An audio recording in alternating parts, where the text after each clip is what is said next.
Agora, todos os ministérios, que ao todo somam 38 pastas do governo federal, devem ter em suas páginas eletrônicas as informações sobre editais, licitações, registros de repasses, transferências de recursos e pagamentos de despesas para a população acompanhar.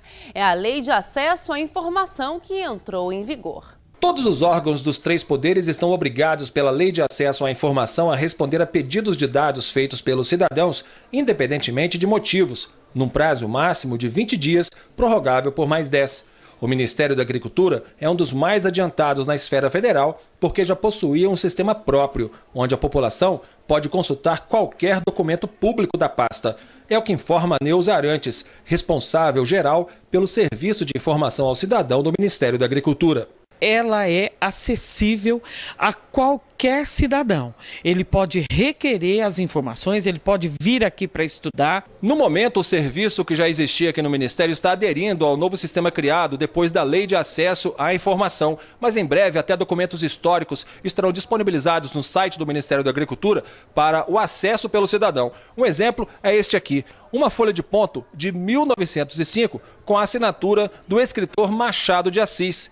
Ele foi um dos servidores mais importantes historicamente do Ministério da Agricultura e trabalhava no Departamento de Imigração. Agora, por que imigração em um Ministério da Agricultura? É que na época, muita gente vinha da Europa, principalmente da Alemanha e da Itália, para trabalhar no campo aqui no Brasil. A biblioteca do Ministério tem 400 mil volumes e é uma das mais bem estruturadas entre os órgãos do governo federal. Todos os documentos e publicações relacionados ao setor rural podem ser consultados via internet ou pessoalmente. A sala de leitura e consulta vive cheia de usuários. Para Neuza Arantes, a nova Lei de Acesso à Informação só trará benefícios para o Ministério, que terá maior transparência na sua atividade, e para o setor rural, que poderá dispor de mais informações para a sua atividade. Por exemplo, se um produtor quiser ter acesso à informação de um leilão de grãos que teve há 1 ano atrás, 2 anos atrás, ele vai encontrar no sistema? Ele vai encontrar. Nós estamos, inclusive, atualizando o site do Ministério para estar absolutamente com capacidade para fazer esses atendimentos para a pessoa, que ela tem acesso a site, para que ela já encontre essas informações. Quanto mais nós estivermos organizados em matéria de informação, maior credibilidade a gente vai ter junto ao agricultor no Brasil e também a informação nos outros países. BMF Bovespa e o Ministério da Agricultura realizaram um seminário Perspectivas para o Agrobusiness em 2012 e 2013. Foram discutidas as tendências dos principais produtos agrícolas, gestão de riscos, preços, política agrícola, entre outros assuntos. Ninguém tem dúvida que o Brasil tem potencial para ser protagonista mundial na produção de alimentos, mas fatores externos, como a crise que afeta a Europa, podem impactar o agronegócio brasileiro. Os preços das commodities internacionais podem desabar. Nesse momento, é importante para o pequeno, para o médio e para o grande produtor se proteger. Este economista diz que políticas expansivas no Brasil devem levar à recuperação mais forte. Você tem alguma turbulência que acaba afetando um pouco nossas exportações, então a gente cresce um pouco menos, mas de uma forma geral eu acho que o Brasil está bem protegido. O secretário executivo do Ministério da Agricultura, José Carlos Vaz, diz que não existe um ano sem crise e que estes problemas são oportunidades para o Brasil e ainda possibilitam o país a ter resultados concretos e expandir o segmento.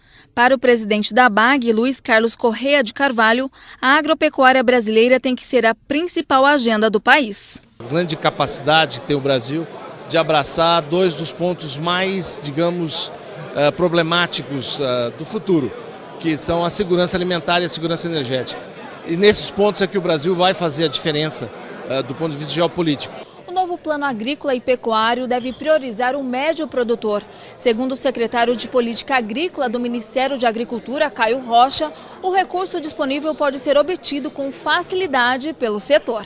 O produtor que não tiver o problema de endividamento consegue esse recurso com facilidade. Agora nós temos muitos produtores que têm problemas de dívida e nós estamos rediscutindo essas dívidas. O presidente da BAG diz que as políticas agrícolas no país precisam ser melhoradas. A gente tem uma capacidade de produção já demonstrada dentro da fazenda enorme, mas nós temos perdas extremamente importantes e muito, digamos, fortes pela falta de logística, infraestrutura e, de algum modo, que enfraquece sobremaneira o nosso negócio. Eduardo Carvalhais, corretor de café, diz que o mercado do grão está estável. Com a entrada da entre-safra, o produtor está mais preocupado com a colheita. Até por isso, a tendência de preços ainda é imprevisível. Você vê as modificações todas que o governo está fazendo aqui para incentivar a economia brasileira e do lado da economia mundial, a zona do euro continua bastante conturbada, a situação da Grécia é incerta e vai depender muito disso que vai acontecer, vai refletir aqui no preço do café no mercado interno, até porque vai influir no preço do dólar em relação ao real.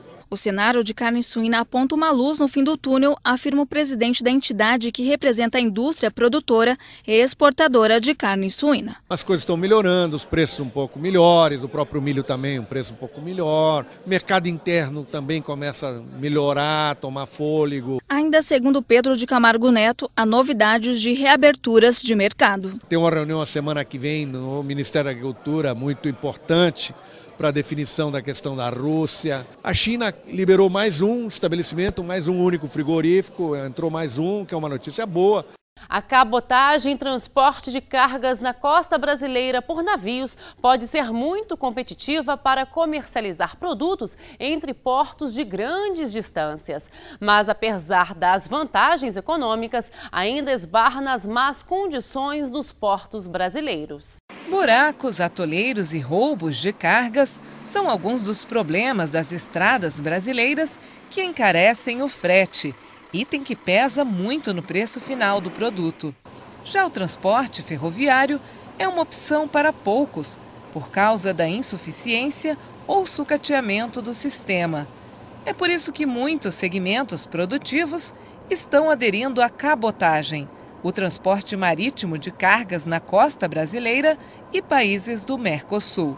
A cabotagem ela apresenta três características muito importantes que têm que ser consideradas na avaliação do modal. Primeiro é a questão redução no valor do frete como um todo. Segundo é a questão da integridade da carga, que basicamente significa redução de avarias, perdas de mercadoria durante o transporte e o índice de roubo de mercadoria. E a terceira característica importantíssima do modal cabotagem é a questão do meio ambiente. O quanto mais eficiente a cabotagem é em relação a outros modais. Nós participamos no agronegócio tanto da cadeia produtiva processada pelo agronegócio, mas também da parte de insumos do agronegócio, né? A economia da cabotagem em relação ao transporte rodoviário é de 20% a 30%. Mas os navios não dispensam totalmente o uso dos caminhões ou trens, que ainda precisam levar os produtos até o porto de origem da carga. É por isso que o modal marítimo só é uma alternativa viável quando o porto não fica muito distante do polo produtivo. Os navios poluem menos, soltam apenas 1/3 do gás carbônico emitido pelos caminhões. A desvantagem do modal está mesmo na precariedade portuária, que requer grandes investimentos. O grande quesito hoje no Brasil é falta de infraestrutura portuária. Então, mesmo que nós quiséssemos crescer com a quantidade de navios, dobrar a capacidade de transporte da cabotagem, nós continuaríamos enfrentando os gargalos portuários. Então, nesse ponto, não é nem tanto investimento do lado do governo, mas sim o lado regulatório do governo em relação à infraestrutura portuária, realmente possibilitar com que o investimento privado seja mais rápido, porque nós queremos investir realmente no setor portuário, só que a legislação ela dá um atraso. O Semana Terra Viva fica por aqui, até domingo que vem. Tchau!